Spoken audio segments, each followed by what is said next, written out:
ہوا وہ ہرس والا دل بدل دے، میرا غفلت میں ڈوبا دل بدل دے، بدل دے دل کی دنیا دل بدل دے۔ بسم اللہ الرحمن الرحیم، الحمد للہ وکفی وسلام علی عباده الذین اصطفى، اما بعد فاعوذ باللہ من الشیطان الرجیم، بسم اللہ الرحمن الرحیم۔ یا ایہا الذین آمنوا استعینوا بالصبر والصلاة ان اللہ مع الصابرین ولا تقولوا لمن يقتل في سبيل الله اموات بل احیاء ولكن لا تشعرون۔ وقال رسول الله صلى الله عليه وسلم لا يؤمن احدكم حتى يكون هواه تبعا لما جئت به۔ ودعا النبي صلى الله عليه وسلم لوددت ان اقتل في سبيل الله ثم احيا ثم اقتل ثم احيا ثم اقتل ثم احيا ثم اقتل۔ صدق الله العظيم وصدق رسوله النبي الكريم۔ اللهم صل على سيدنا محمد وعلى آل سيدنا محمد وبارك وسلم۔ محترم بھائیوں، بزرگوں،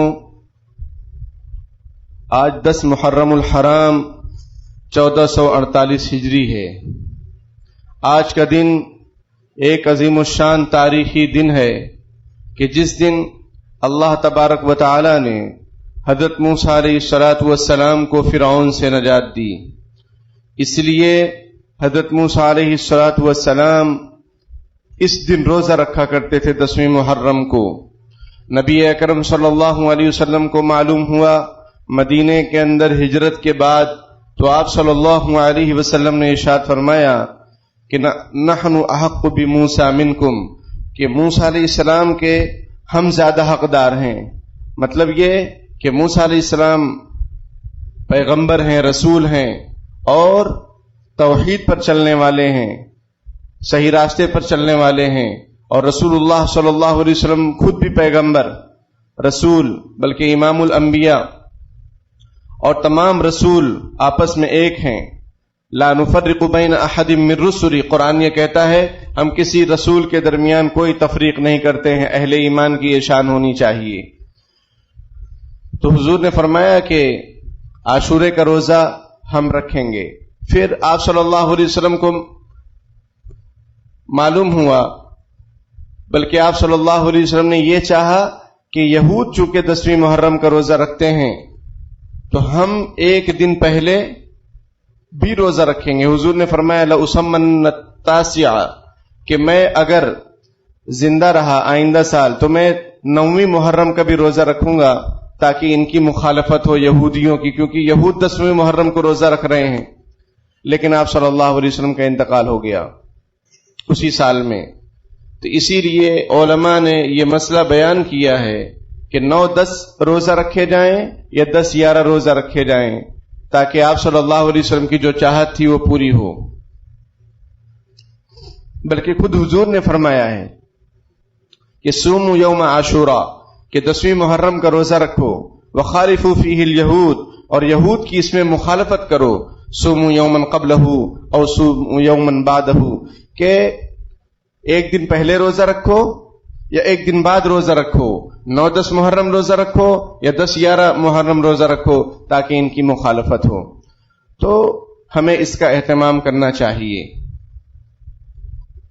دوسری بات یہ ہے کہ آج ہی کا دن ایسا تاریخی دن ہے کہ حضرت سیدنا حسین رضی اللہ تعالی عنہ اور ان کے بھائی، ان کی اولاد، ان کے بھتیجے، ان کے خاندان اور صحابہ کرام 70 تقریباً وہ شہید ہوئے ہیں میدان کربلا میں۔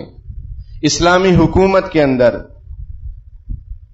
پیغمبر اسلام کے خاندان کو اس طریقے سے ذبح کرنا اور اس طریقے سے قتل کرنا اتنی شرمناک بات ہے تاریخ کے اندر کہ دوسرا کوئی واقعہ ایسا نہیں ملتا ہے جتنا یہ دردناک واقعہ ہے۔ پیغمبر اسلام کی اولاد کو اسلامی حکومت کے اندر مسلمانوں کے ہاتھوں سے قتل کیے جانا انتہائی شرم کی بات ہے۔ جس نبی کا کلمہ پڑھ رہے ہیں ان کی اولاد کو اس طریقے سے ذبح کرنا، اس طریقے سے شہید کرنا، ان پر ظلم و ستم کرنا، یہ انتہائی بے غیرتی اور بے ایمانی کی بات ہے، اور ظلم و ستم کا سمجھیے کہ آخری حصہ ہے یہ۔ لیکن ہوا ہے یہ معاملہ، لیکن ہم ذرا پس منظر میں چلتے ہیں کہ حضرت سیدنا حسین رضی اللہ تعالیٰ عنہ کی شہادت کا پس منظر کیا ہے، معاملہ کیا ہے۔ حضرت نبی اکرم صلی اللہ علیہ وسلم کے انتقال کے بعد خلیفۃ الرسول حضرت سیدنا ابو بکر صدیق رضی اللہ تعالیٰ عنہ بنے، تمام لوگوں کے اتفاق سے، تمام صحابہ کرام مہاجرین انصار کے اتفاق سے۔ ورنہ بات یہ چل رہی تھی کہ انصار میں ایک خلیفہ ہو جائیں اور مہاجرین میں ایک خلیفہ ہو جائیں، لیکن حضرت سیدنا ابو بکر صدیق رضی اللہ تعالیٰ عنہ نے فرمایا کہ میں نے نبی اکرم صلی اللہ علیہ وسلم سے سنا ہے الائمۃ من قریش، کہ جو امام ہوگا، جو خلیفہ ہوگا وہ قریش میں سے ہوگا، مطلب انصار میں سے نہیں ہوگا۔ فوراً حضرت عمر رضی اللہ تعالیٰ عنہ نے حضرت ابو بکر رضی اللہ تعالیٰ عنہ کے ہاتھ پر بیعت خلافت کر لی کہ ہم آپ کو خلیفہ مانتے ہیں، ہم آپ کے ہاتھ پر بیعت ہوتے ہیں۔ پھر سب لوگوں نے بیعت کر لی، کیونکہ حدیث شریف ہے، نبی اکرم صلی اللہ علیہ وسلم کا فرمان عالی شان تھا کہ جو خلیفہ ہوگا وہ ائمہ قریش میں سے ہوگا۔ لیکن آپ صلی اللہ علیہ وسلم نے اپنی طرف سے یہ طے نہیں کیا تھا کہ میرے بعد کون خلیفہ ہوگا، لیکن معاملات زندگی میں بہت سارے ایسے کہ جس میں یہ ثابت ہوتا ہے کہ خلیفہ حضرت ابو بکر صدیق رضی اللہ تعالیٰ عنہ ہی کو بنانا چاہیے اور بننا چاہیے۔ اپنی موجودگی میں نبی اکرم صلی اللہ علیہ وسلم نے حضرت ابو بکر کو اپنے مصلی پر کھڑا کیا۔ حضرت ابو بکر رضی اللہ تعالیٰ عنہ نے 2-3 دن نمازیں پڑھائیں حضور کی موجودگی میں۔ امام کے بعد نائب امام کی پوزیشن ہوتی ہے، ایک مقام ہوتا ہے، ہر آدمی امام نہیں ہو سکتا ہے۔ بہرحال تو حضرت ابو بکر صدیق رضی اللہ تعالیٰ عنہ کی خلافت ہوئی، پھر حضرت عمر رضی اللہ تعالیٰ عنہ خلیفہ بنے، پھر حضرت عثمان رضی اللہ تعالیٰ عنہ کی خلافت ہوئی، حضرت عثمان رضی اللہ تعالیٰ عنہ کو ظالموں نے شہید کیا، پھر حضرت علی رضی اللہ تعالیٰ عنہ کی خلافت ہوئی۔ حضرت علی رضی اللہ تعالیٰ عنہ اور حضرت امیر معاویہ رضی اللہ تعالیٰ عنہ میں اختلافات ہوئے، وہ اس طور پر کہ حضرت عثمان رضی اللہ تعالیٰ عنہ کا جو خاندان ہے وہ بنو امیہ کا خاندان کہلاتا ہے، اموی کہلاتے ہیں، اور حضرت امیر معاویہ بھی اموی خاندان سے تعلق رکھتے ہیں۔ تو حضرت علی جب خلیفہ ہوئے تو حضرت عمر، حضرت امیر معاویہ رضی اللہ تعالیٰ عنہ نے یہ ڈیمانڈ کی کہ بھائی جن لوگوں نے حضرت عثمان رضی اللہ تعالیٰ عنہ کو شہید کیا ہے ان سے بدلہ لیا جائے، قصاص لیا جائے۔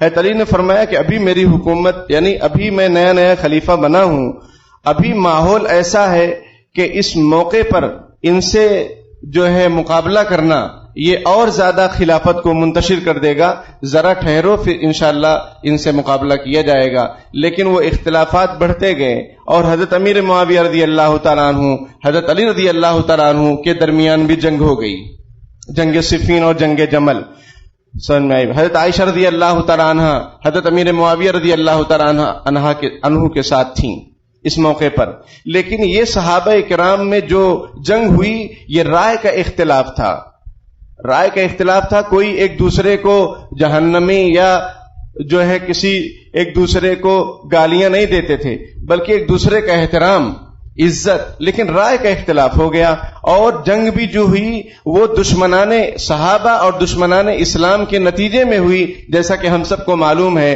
کہ دو لوگ ہیں، دونوں میں بڑی دوستی ہے، تو ایک آدمی بیچ میں کاڑی کرتا ہے، یہ مزاج ہے۔ دو علماء ہیں، دونوں میں کوئی مسئلہ نہیں ہے، لیکن لوگ کاڑی کرتے ہیں جا کے کہ وہ ایسا بول رہے آپ کے بارے میں، اور وہ پھر عالم بھی ایسا ہوتا ہے کہ کچے کان کا اور فوراً بات اس کو مان لیتا ہے اور وہ پھر اس کے خلاف ہو جاتا ہے۔ یہ معاشرے میں چل ہی رہا ہے، بہت زور و شور سے چل رہا ہے۔ علماء کو لے لو، اماموں کو لے لو، دو خاندان کو لے لو، میاں بیوی میں بھی لوگ پھوٹ ڈالنے کی کوشش کرتے ہیں، وہ ہماری اہلیہ سے کوئی کہہ رہا تھا، پہلی اہلیہ سے سمجھ میں آئی بات کہ وہ مفتی صاحب دوسری والی کو لے کر گھوم رہے تھے، تو ہماری اہلیہ نے کہا وہ میں ہی تھی، پہلی اہلیہ نے کہا کیا وہ میں ہی تھی۔ تو اتنا فتنہ پھیلا رہے ہیں، ایسے لوگوں پر کیا کہا جائے، دل دکھتا ہے، دل پھٹتا ہے کہ بھائی تم کو ہمارے معاملے میں کیا ضرورت۔ یہاں سے فون جا رہے ہیں بیوی کے پاس ہماری کہ ایسا ہے ویسا ہے یہ، یا فون کر کے اپنے گھر کی عورتوں کو سمجھاؤ ورنہ تمہارے گھر کی خواتین اگر کسی کے گھر میں نا اتفاقی پیدا کر رہی ہیں تو تم بھی انتظار کرو، کر بھلا تو ہو بھلا، یہ اصول ہے کامن سا. بہرحال تو یہ مزاج ہوتا ہے. تو حضرت امیر معاویہ رضی اللہ تعالیٰ عنہ حضرت علی رضی اللہ تعالیٰ عنہ کے درمیان میں جو جنگیں ہوئی ہیں اس میں خاص طور پر جو دشمنان صحابہ جن کو صحابہ کرام سے بغض اور نفرت، ان لوگوں نے کاڑیاں کر کر کے جنگ کا ماحول پیدا کر دیا. بہرحال حضرت علی رضی اللہ تعالیٰ عنہ کے انتقال کے بعد حضرت حسن رضی اللہ تعالیٰ عنہ خلیفہ بنتے ہیں، اور حضرت حسن رضی اللہ تعالیٰ عنہ نے کیا کیا کہ خلافت کی باغ ڈور حضرت امیر معاویہ کے ہاتھ میں دے کر ان سے بیعت ہو گئے. کتنا بڑا کلیجہ اور کتنا بڑا جگر کہ بھائی سارا جو آپس میں معاملہ اختلاف کا ہے. اور ایک بات اور سمجھتے چلیں کہ حضرت امیر معاویہ رضی اللہ تعالیٰ عنہ نے حضرت علی رضی اللہ تعالیٰ عنہ کی خلافت کو تسلیم نہیں کیا تھا کہ بھائی میں ابھی آپ کو خلیفہ نہیں مان رہا ہوں. سمجھ میں آئی بات؟ اور یہ حق ہوتا ہے آدمی کو کہ کسی کو ایکسپٹ کرے کسی کو نہ کرے، لیکن اگر وقت کے خلیفہ کے خلاف اگر کوئی تلوار اٹھائے تو پھر وقت کے خلیفہ کو یہ شریعت کی تعلیم ہے کہ اس کی گردن مار دی جائے، کیونکہ یہ آدمی فتنہ پھیلا رہا ہے. لیکن ایک یہ ہے کہ کوئی آدمی کسی سے بیعت نہ ہو، خلیفہ نہ مانے، تو اس سے اتنا مسئلہ نہیں ہوتا ہے، اتنا بڑا مسئلہ نہیں ہے وہ. تو حضرت امیر معاویہ رضی اللہ تعالیٰ عنہ کا بھی جو معاملہ تھا اسی طریقے کا تھا کہ بھائی وہ اتفاق نہیں کر رہے تھے حضرت علی رضی اللہ تعالیٰ. ان کا کہنا تھا کہ پہلے قصاص لو حضرت عثمان کے قاتلوں سے تو ہم آپ کے ہاتھ پر بیعت ہوں گے. اور حضرت علی رضی اللہ تعالیٰ عنہ حکومت کو دیکھ رہے تھے اور خلافت کو دیکھ رہے تھے، حالات کو دیکھ رہے تھے. خلیفہ وقت جو ہوتا ہے یا وقت کا جو بڑا ہوتا ہے اس کے سامنے بہت سارے معاملات ہوتے ہیں، ایک ہی معاملہ جذبات ہی نہیں ہوتے صرف. بہرحال حضرت حسن رضی اللہ تعالیٰ عنہ نے خلافت کی باغ ڈور حضرت 6 مہینے کی خلافت حضرت حسن رضی اللہ تعالیٰ عنہ نے کی. اس کے بعد جو ہے حضرت امیر معاویہ کے ہاتھ میں سونپ دی. اور نبی اکرم صلی اللہ علیہ وسلم کی پیشن گوئی تھی کہ میرا یہ بیٹا یعنی حضرت حسن مسلمانوں کے 2 گروپ کے درمیان صلح کروائے گا. یہ حضور کی پیشن گوئی تھی پہلے سے ہی، اور وہی حضرت حسن رضی اللہ تعالیٰ عنہ نے کام کو انجام دیا کہ بھائی آپ ہی ہمارے بڑے ہیں، اب آپ جیسا چاہیں خلافت کریں، جیسا چاہیں، جس سے قصاص لینا ہے آپ کو سب کیجئے. چنانچہ حضرت امیر معاویہ رضی اللہ تعالیٰ عنہ کی جب خلافت آئی تو بہت ساری فتوحات ہوئی اور بہت سارے نئے نئے طریقے حکومت کے ایجاد ہوئے اور بہت شاندار طریقے سے انہوں نے سب معاملہ کیا. اور حضرت حسن حسین رضی اللہ تعالیٰ عنہ کی بہت عزت اور احترام حضرت امیر معاویہ رضی اللہ تعالیٰ عنہ کرتے تھے. ہدیہ تحائف اہل بیت کو ملک شام کی طرف سے حضرت امیر معاویہ رضی اللہ تعالیٰ عنہ کی طرف سے آتے ہی رہتے تھے. بہت ایک دوسرے کی عزت، کیونکہ یہاں جو آپس میں اختلاف کا مسئلہ تھا وہ نفسانیت کی بنیاد پر نہیں کہ مجھے کرسی مل جائے اس کو کرسی مل جائے، وہاں معاملہ جو تھا وہ دین کی بنیاد پر تھا. حضرت علی رضی اللہ تعالیٰ عنہ نے بھی جو حضرت امیر معاویہ کے خلاف جنگ کی، ان کے سامنے بھی قرآن کی آیت اور حضرت امیر معاویہ رضی اللہ تعالیٰ عنہ کے سامنے بھی دلیل، تو وہ نفسانیت نہیں کہا جائے گا. ہاں لیکن یہ ہم کہیں گے اور یہ ہمارا عقیدہ ہے کہ اس معاملے میں حضرت علی رضی اللہ تعالیٰ عنہ حق پر تھے. ان کا جو اجتہاد تھا، ان کی جو سوچ تھی وہ صحیح تھی. امیر معاویہ رضی اللہ تعالیٰ عنہ کا جو اجتہاد تھا وہ حق پر نہیں تھے. لیکن شریعت کا ایک قانون اور بھی ہے کہ جو مجتہد ہوتا ہے، جو قرآن و حدیث کے علوم میں ماہر ہوتا ہے، اگر وہ کوئی اجتہاد کرے، کوئی مسئلہ بیان کرے، کوئی اجتہاد کرے، کوئی مسئلہ نکالے، کوئی نتیجہ نکالے، اگر وہ صحیح نتیجہ نکل گیا، وہ حق پر اگر ہو گیا تو اس کو 2 ثواب ملے گا.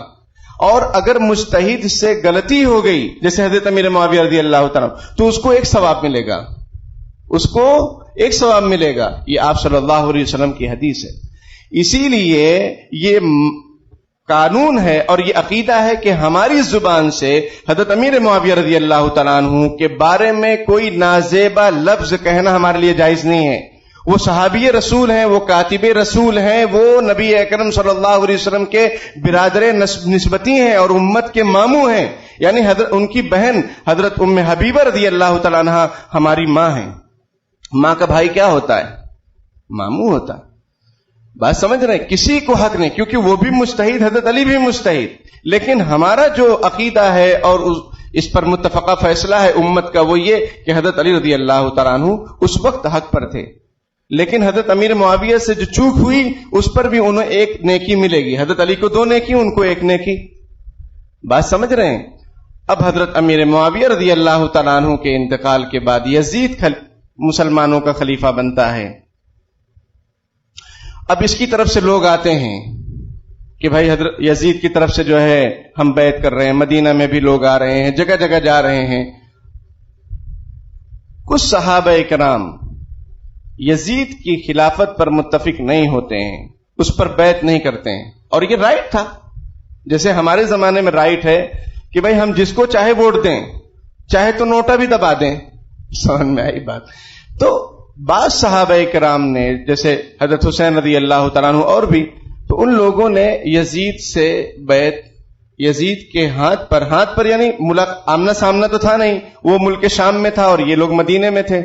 مدینے میں ان کی طرف سے یزید کا آدمی آتا ہے، وہ بیعت کرنے کی بات کرتا ہے تو یہ بیعت نہیں کرتے ہیں، یہ راتوں رات حضرت حسین رضی اللہ تعالیٰ عنہ مکے آ جاتے ہیں.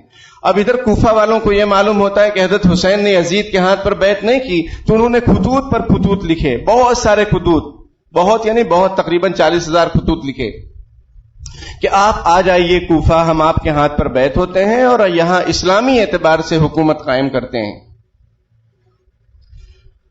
حضرت حسین رضی اللہ تعالیٰ عنہ کو خطوط پہ خطوط آنے لگے. حضرت حسین رضی اللہ تعالیٰ عنہ نے تحقیق حال کے لیے حضرت مسلم بن عقیل رضی اللہ تعالیٰ عنہ کو بھیجا کوفہ کہ جاؤ دیکھو صحیح معاملہ کیا ہے. جب وہ گئے تو دیکھے لوگ دھڑا دھڑ حضرت مسلم بن عقیل کے ہاتھ پر بیعت ہونے لگے حضرت حسین رضی اللہ تعالیٰ عنہ کے لیے. اور یہ بھی ایک قانون ہے شریعت کا کہ کوئی ایک خلیفہ بن جائے، کوئی بھی ہو، حضور نے فرمایا کہ تم پر اگر کوئی خلیفہ بن گیا، وہ کیسا بھی ہو، حبشی ہو، کشمش جیسا اس کا دماغ ہو، حدیث شریف میں ہے، بات کو اچھی طرح سمجھیں، کشمش جیسا اس کا دماغ ہو، سر کشمش جیسا، اور حبشی کالا کلوٹا غلام اگر تم پر امیر بن جائے، تم اس کی اطاعت کرنا، اس کی خلاف ورزی مت کرنا. کیوں ایسا حضور نے فرمایا؟ کیونکہ اگر حبشی آدمی، وہ بھی کالا کلوٹا، سمجھ میں آئی بات، یا کوئی بھی آدمی اگر وہ بادشاہ بن رہا ہے، وہ خلیفہ بن رہا ہے، امیر بن رہا ہے، مطلب یہ کہ اس کے پاس پاور ہے، تبھی تو وہ بن رہا ہے. اب تم اس کی اگر مخالفت کرو گے تو وہ قتل کروائے گا، وہ جیل میں ڈال دے گا. اس کے پاس پاور ہے نا، اس کے پاس پولیس ہے. جیسے آج کے زمانے میں مشین سے بھی اگر جیت گئے، لوگ ہار گئے، مشین جیت گئی. سمجھ میں آئی بات؟ لہو میں بھیگی ہوئی آستین جیت گئی. لہو میں راحت اندوری، اللہ ان کو راحت دے قبر میں. تو انہوں نے جو شعر کہا ہے کہ بھائی لوگ ہار گئے، لوگ چناؤ ہار گئے، مشین جیت گئی، اب کیا کر لیں گے آپ؟ کیا ہو رہا ہے ادھر ادھر، کہنے کی ضرورت نہیں. تو اب اگر آپ اس کے خلاف میں اٹھتے ہیں تو کیا انجام ہوتا ہے؟ تو حضور نے اسی لیے فرمایا بھائی ہمارا دین بہت ہی سمجھداری والا دین ہے، الٹپ اور جذبات کا نام نہیں ہے کہ کچھ بھی کر ڈالو جوش میں آ کے. تو حضور نے فرمایا کوئی بھی تم پر اگر مسلط ہو گیا حاکم تو تم اس کی بات مان لو، اور یہ بھی حق ہے کہ بھائی آپ بیعت نہ کریں، آپ کو حق ہے. تو حضرت امیر معاویہ، حضرت حسین رضی اللہ تعالیٰ عنہ نے یزید کے ہاتھ پر بیعت، یعنی اس وقت یزید کے ہاتھ پر، یعنی جو مدینے میں آیا تھا، غالباً اس کا مروان نام تھا یا کچھ اور نام تھا، جو یزید کی طرف سے آیا تھا، اس کے ہاتھ پر بیعت نہیں ہوئی. انہوں نے کہا مجھے سوچنے کا موقع دو، اور پھر وہ راتوں رات مدینے سے مکے آ گئے، اور پھر وہاں سے پھر کوفہ والے کے مطالبے آنے لگے. تو یہ شرعی اعتبار سے اگر دیکھا جائے تو کوفے والوں کا جو اقدام تھا کہ ہم ایک نیا خلیفہ بناتے ہیں اس خلیفے کے خلاف، یعنی یزید کے خلاف، یہ شرعی اعتبار سے صحیح نہیں ہے. ایک خلیفہ بن گیا نا بھائی، اب تم کو حق ہے تو تم زبان سے اس کی مخالفت کرو، لیکن اس کے خلاف پارٹی مت بناؤ کہ کوئی نئی حکومت مت تیار کر دو. یہ شریعت میں منع ہے، سمجھ رہے؟ اب کوفہ والوں کے جو مطالبات اور اصرار، تو حضرت مسلم بن عقیل کو رحمت اللہ علیہ کو بھیجا حضرت حسین رضی اللہ تعالیٰ عنہ نے، کیونکہ چچا زاد بھائی ہوتے ہیں، کہ جاؤ دیکھو کوفہ کا معاملہ کیا ہے. جب گئے تو دیکھیں کہ لوگ وہاں بیعت ہونے لگے. انہوں نے خبر بھیجی کہ معاملہ بہت اچھا ہے، آپ آ جائیے. اب حضرت حسین رضی اللہ تعالیٰ عنہ اپنے خاندان، اپنے بھائی، بھتیجے، بیٹے اور بھی کچھ صحابہ کرام کو لے کر مکے سے روانہ ہونے لگے تو حضرت عبداللہ ابن عباس رضی اللہ تعالیٰ عنہما نے منع کیا کہ آپ مت جائیے، کیونکہ کوفہ والوں نے آپ کے باپ کو نہیں چھوڑا، یعنی حضرت علی رضی اللہ تعالیٰ عنہ کو شہید کر دیا، تو آپ کے ساتھ بھی معاملہ یہی ہوگا۔ بلکہ یہ جملہ مشہور ہے الکوفی لا یوفی، کہ کوفہ والے وفادار نہیں ہوتے ہیں۔ حضرت حسین رضی اللہ تعالیٰ عنہ نے کہا کہ بھائی وہ لوگ مجھے بلا رہے ہیں، میں جا کے دیکھتا ہوں معاملہ کیا ہے، میں اپنی طرف سے جا نہیں رہا ہوں، اور مسلم بن عقیل نے خبر دی ہے کہ معاملہ سب صحیح ہے۔ اب ادھر یزید اور اس کے چیلے چپاٹے اور کوفہ کا جو والی تھا ابن زیاد، اس کو ڈر ہو گیا کہ میرے خلاف یہاں پر لوگ ان سے بیعت ہو جائیں گے، تو اس نے حضرت مسلم بن عقیل کو شہید کر دیا۔ حضرت حسین رضی اللہ تعالیٰ عنہ نے کسی اور قاصد کو بھیجا، اس کو بھی شہید کر دیا، قتل کر دیا اس نے۔ اب یہ لوگ چونکہ نکل چکے تھے مکے سے، ان کو راستے میں معلوم ہوا کہ ایسا ہو گیا ہے، حضرت مسلم کو شہید کر دیا گیا اور دوسرے قاصد کو بھی شہید کر دیا گیا۔ اب انہوں نے مشورہ کیا کیا کرنا چاہیے، تو مشورے میں یہ بات طے ہوئی کہ ہمیں یزید سے براہ راست بات کرنی چاہیے، ہاتھ پر بیعت نہیں، بات کرنی چاہیے۔ بولے ٹھیک ہے۔ انہوں نے ملک شام کی طرف رخ کر لیا، کیونکہ وہیں پر دارالحکومت تھی۔ راستے میں حضرت حسین رضی اللہ تعالیٰ عنہ کے ساتھیوں کو عبید اللہ بن زیاد کے حکم سے عمر بن سعد وغیرہ نے گھیر لیا اور کہا کہ عبید اللہ بن زیاد کا یہ حکم ہے، آرڈر ہے کہ تم عبید اللہ بن زیاد کے ہاتھ پر بیعت ہو جاؤ حضرت حسین سے۔ تو حسین رضی اللہ تعالیٰ نے فرمایا کہ نہیں، کیونکہ وہ شخص ظالم تھا عبید اللہ بن زیاد، اور وہ کوفہ کا گورنر تھا یزید کی طرف سے۔ حضرت نے فرمایا نہیں، میں تین آپشن رکھتا ہوں، مجھے کوئی ایک آپشن دیا جائے۔ حضرت حسین رضی اللہ تعالیٰ نے اپنے بات رکھی کہ مجھے یا تو کسی اسلامی سرحد پر جانے دیا جائے، میں وہاں جاؤں گا اور وہاں میں جہاد کرتا رہوں گا اور میں اپنے خاندان کے ساتھ رہوں گا، اپنے ساتھیوں کے ساتھ رہوں گا، یا تو مجھے مکہ یا مدینہ جانے دیا جائے، یا مجھے یزید کے پاس جانے دیا جائے، میں اس سے بات کروں گا۔ لیکن عبید اللہ بن زیاد نے کہا نہیں، کوئی آپشن قبول نہیں ہے، ان سے کہو کہ وہ ہمارے پاس آئیں، ان کو گرفتار کر کے لاؤ، وہ گرفتاری دیں، حضرت حسین گرفتاری دیں اور آئیں اور ہمارے ہاتھ پر بیعت ہو جائیں، ورنہ پھر جنگ کے لیے تیار ہو جائیں۔ تو حضرت حسین رضی اللہ تعالیٰ نے کہا کہ نوجوان آدمی کے لیے، مومن کے لیے اللہ کے رستے میں جان دینا کوئی شرم کی بات نہیں ہے، یہ ہم کر گزریں گے، یہ کون ہیں؟ یہ شیر خدا کے بیٹے ہیں، یہ محمد عربی صلی اللہ علیہ وسلم کے نواسے ہیں، ان کے اندر بزدلی اور کائرتا یہ تو کوئی سوچ بھی نہیں سکتا ہے کہ کسی ظالم کے ہاتھ پر جا کر ہاتھ دے دیں۔ انہوں نے کہا کہ بھائی میں اپنی جان اللہ کے راستے میں قربان کر دوں گا، لیکن اس شخص کے ہاتھ پر بیعت نہیں ہوں گا اور نہ میں گرفتاری دوں گا۔ بات سمجھ رہے ہیں؟ پھر جنگ کا معاملہ شروع ہو گیا اور حضرت حسین رضی اللہ تعالیٰ عنہ ان کے بھائی، حضرت علی کے بیٹے اور بھی حضرت علی رضی اللہ تعالیٰ عنہ کے بیٹے، 6 بیٹے جو کہ دوسری بیویوں سے تھے،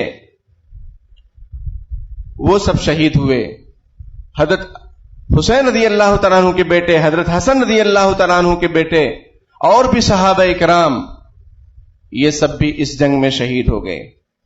اور پھر حضرت حسین رضی اللہ تعالیٰ عنہ کے سر کو بھی قلم کیا گیا۔ لیکن یہ بات جو کہی جاتی ہے کہ سجدے کی حالت میں سر قلم کیا گیا، یہ بات کہیں پختہ سند کے ساتھ، مضبوط سند کے ساتھ، دیکھیے مضبوط روایت کے ساتھ کہیں ملی نہیں ہے، بہت تلاش کے باوجود۔ اور بھی بہت ساری اس میں مرچ مسالے لگائے جاتے ہیں، لیکن ان باتوں کا کوئی اعتبار نہیں۔ حقیقت یہ ہے جو ہم آپ کے سامنے پیش کر رہے ہیں مختصر انداز میں، اس میں تفصیلات بھی ہیں۔ پھر حضرت حسین رضی اللہ تعالیٰ عنہ کے سر کو قلم کیا گیا اور وہ سر کوفہ میں لایا گیا، عبید اللہ بن زیاد کے سامنے رکھا گیا۔ اس نے چھڑی سے کہا کہ دیکھو تم، وہ یہ کہہ رہا ہے کہ دیکھو تم شہید ہو گئے، تم ہماری بات مان لیتے تو تم کو شہادت نہ ملتی، وغیرہ وغیرہ، اور وہ چھڑی کے ذریعے سے حضرت حسین رضی اللہ تعالیٰ عنہ کے ہونٹ کو وہ حرکت دے رہا ہے. اس وقت صحابی رسول بہت بوڑھے حضرت زید بن ارقم رضی اللہ تعالیٰ عنہ موجود. انہوں نے کہا اے بدبخت اپنی چھڑی ہٹا حضرت حسین رضی اللہ تعالیٰ عنہ کے لبوں سے ہونٹوں سے، کیونکہ میں نے نبی اکرم صلی اللہ علیہ وسلم کو دیکھا ہے کہ وہ آپ حضرت حسین رضی اللہ تعالیٰ عنہ کی ان ہونٹوں پر بوسہ دیا کرتے تھے، چومتے تھے. تیری اوقات کیسی ہے کہ تو یہاں پر چھڑی لگا رہا ہے.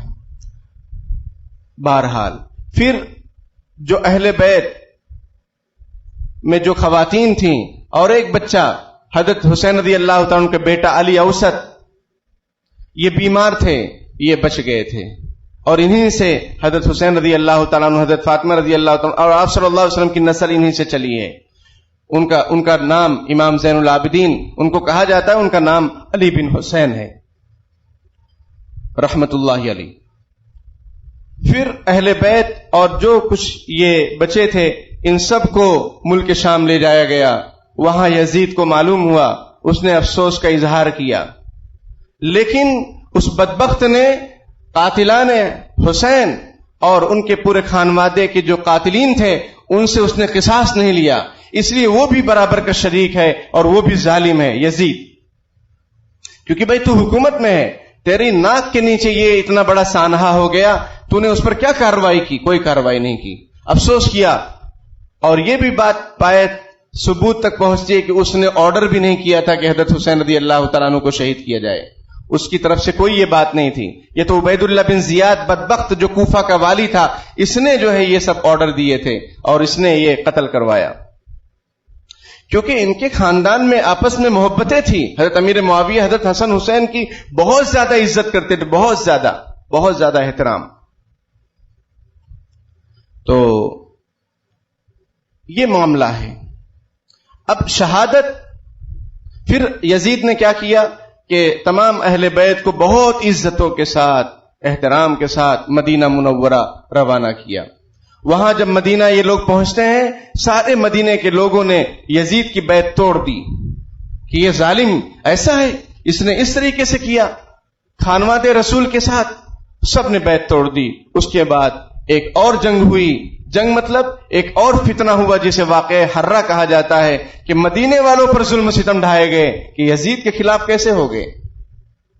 بات سمجھ رہے ہیں؟ تو میرے بھائیوں بزرگوں، شہادت ایک ایسی چیز ہے جو کہ مومن کا مقصود ہے، مطلوب ہے. اسی کو علامہ اقبال رحمۃ اللہ نے فرمایا، شہادت ہے مطلوب و مقصود مومن، نہ مال غنیمت نہ کشور کشائی. شہادت ایسی چیز نہیں ہے کہ جس پر ماتم کیا جائے یا جس پر غم منایا جائے. ہاں غم ہونا الگ چیز ہے، دل کا اور آنکھوں کا رونا یہ الگ چیز ہے. آپ پڑھیں گے واقعہ کربلا یا حضرت عثمان کی شہادت یا حضرت علی کی شہادت، حضرت عمر رضی اللہ تعالیٰ عنہ کی شہادت، تو آپ کے آنسو نکل پڑیں گے. یہ برا نہیں ہے، لیکن اس کا ایک طریقے سے منانا، اس کو سیلیبریٹ کرنا یا منانا، یہ اسلام کے تعلیم کے خلاف ہے. حافظ ابن کثیر رحمۃ اللہ علیہ نے فرمایا کہ اگر غم منانا ہوتا تو حضرت حسین سے افضل ان کے ابا حضرت علی ہیں، ان کا غم منایا جاتا. حضرت علی سے افضل حضرت عثمان ہیں، ان کا غم منایا جاتا. حضرت عثمان سے افضل حضرت عمر ہیں، ان کو بھی شہید کیا گیا نماز فجر میں قرات کرنے کی حالت میں، ان کا غم منایا جاتا. اور عمر سے افضل نبی اکرم صلی اللہ علیہ وسلم، بلکہ پوری دنیا میں جہان میں خدا کے بعد اگر کوئی ہستی ہے تو محمد عربی صلی اللہ علیہ وسلم کی ہستی ہے. اگر غم منانا جائز ہوتا تو حضرت نبی اکرم صلی اللہ علیہ وسلم کی وفات کا غم منایا جاتا. اس سے بڑا تو کوئی غم ہی نہیں ہے. لیکن اسلام میں غم منانے کی کوئی تعلیم نہیں ہے، بلکہ رسول اللہ صلی اللہ علیہ وسلم نے شہادت کو چاہا ہے، مانگا ہے. لَوَدِدْتُ أَنْ أُقْتَلَ فِي سَبِيلِ اللَّهِ ثُمَّ أُحْيَا ثُمَّ أُقْتَلَ. تھوڑا 2-4 منٹ زیادہ لیں گے کیونکہ یہ واقعہ اور یہ معاملہ بہت نازک ہے. تو 2-4 منٹ آپ تشریف رکھیں اطمینان سے، پھر بات کو میں ختم کرتا ہوں مختصر میں. کہ حضور نے فرمایا کہ میری دلی چاہت ہے کہ مجھے اللہ کے راستے میں قتل کر دیا جائے، پھر زندہ کیا جائے، پھر قتل کیا جائے، پھر زندہ کیا جائے، پھر میں اللہ کے راستے میں شہید کر دیا جاؤں، پھر مجھے زندہ کیا جائے. یہ حضور کی چاہت حدیث میں الفاظ ہیں. حضرت عمر رضی اللہ تعالیٰ دعا کرتے ہیں، اللہم ارزقنی شہادۃ فی سبیلک واجعل موتی فی بلد رسولک. اے اللہ مجھے اپنے راستے کی شہادت نصیب فرما اور میری قبر اپنے محبوب صلی اللہ علیہ وسلم کے شہر میں بنوا. حضرت خالد بن ولید اپنے انتقال سے پہلے رو رہے ہیں کہ خالد اتنی جنگوں میں بے جگری سے لڑا لیکن شہید نہیں ہو سکا، آج اونٹ کی طرح میں اپنے بستر پر مر رہا ہوں۔ تو شہادت ہے مطلوب و مقصود مومن، نہ مال غنیمت نہ کشور کشائی، بلکہ حدیث شریف میں ہے کہ جس کے دل میں شہادت کا جذبہ نہ ہو وہ مومن نہیں ہے، وہ منافق ہے۔ بتاؤ، تو شہادت حضرت حسین رضی اللہ تعالیٰ عنہ کو ملنی تھی اور اس کی پیشن گوئی پہلے ہی حضور نے دے دی تھی کہ میرے اس بیٹے کو لوگ قتل کریں گے، اور وہ زمین بھی دکھائی گئی تھی، وہ مٹی بھی دکھائی گئی تھی کہ کس مٹی پر ان کو قتل کیا جائے گا، تو پہلے ہی حضور نے بتلا دیا تھا۔ اس کا یہ مقصد نہیں کہ اب ہم ان کے نام پر ماتم کریں اور اپنے آپ کو پیٹیں اور پتہ نہیں کیا کیا کریں جو کچھ ہو رہا ہے، تو یہ سب بالکل ناجائز ہے، اسلام میں اس کا کوئی تعلق نہیں ہے، نہ اس کو دیکھنا جائز، نہ شرکت کرنا جائز، نہ اس کو اچھا سمجھنا جائز، یہ جو کچھ ہو رہا ہے اسلام کے خلاف۔ بھائی شہادت تو دیکھو حضور نے مانگی، حضرت عمر نے مانگی، اور کتنے صحابہ کرام شہید ہوئے۔ اگر شہادت کو اگر غم منانا ہوتا تو حضور کا غم منایا جاتا ہے بھائی، کہ سب سے ہماری جان سے زیادہ عزیز، مومنین کی جان سے زیادہ عزیز اگر کوئی ہستی ہے وہ محمد عربی کی ہستی ہے، ان کی موت پر غم کیا جاتا ہے، لیکن نہیں۔ حدیث شریف میں ہے کہ جو عورت اللہ پر قیامت کے دن پہ ایمان رکھتی ہے وہ اپنے شوہر کے علاوہ کسی اپنے قریبی رشتہ دار کے انتقال پر 3 دن سے زیادہ سوگ نہیں کرے گی۔ یہ مسئلہ ہے، سوگ یعنی غم منانا۔ شوہر کا انتقال ہو رہا ہے 4 مہینے 10 دن، شوہر نے طلاق بائن دے دی تو 3 مہینے یہ عدت میں بیٹھے گی اور سوگ میں رہے گی، زیب و زینت اختیار نہیں کرے گی۔ بات سمجھتے ہیں؟ یہ بھی ایک مسئلہ۔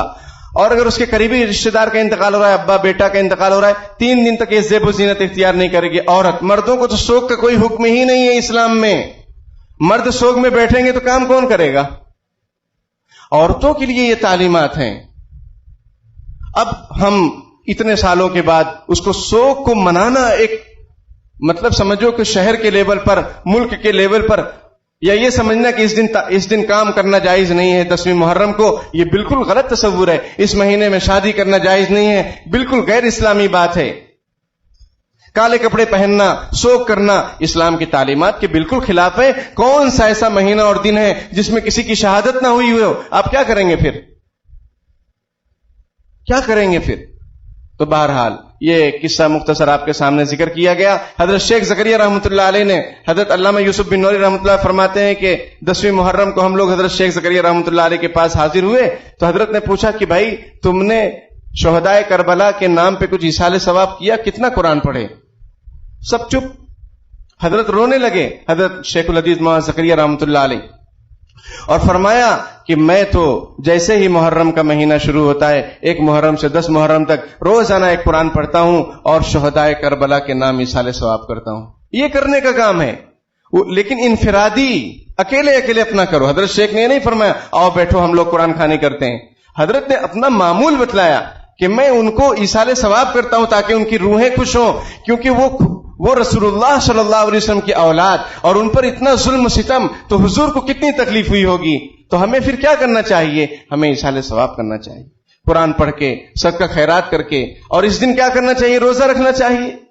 افسوس یہ ہے کہ شربت پیا جا رہا ہے، کھایا پیا جا رہا ہے، ناچ گانے ڈھول تاشے۔ یہ حضرت حسین رضی اللہ تعالیٰ عنہ نے اس لیے اپنی شہادت دی۔ بھائی اسلام کے خلاف تو وہ کسی چیز کو برداشت نہیں کر سکے اور اپنے آپ کو، اپنے خاندان کو قربان کر دیا، اور گانا بجانا اسلام میں حرام ہے۔ تو اس لیے ہم سب کو حسینی جذبات رکھنے چاہیے کہ حق پر ہمیشہ ڈٹے رہنا چاہیے، جمے رہنا چاہیے، کسی کو برا لگے لیکن آپ حق پر قائم اور دائم رہیں ہمیشہ۔ یہی اصل حسینیت ہے۔ اللہ پاک کہنے سننے سے زیادہ عمل کی توفیق عطا فرمائے۔ وقت 5 منٹ زیادہ ہو گیا، معذرت چاہتے ہیں، آرام سے سنت پڑھیے، پھر خطبہ ہوگا انشاءاللہ۔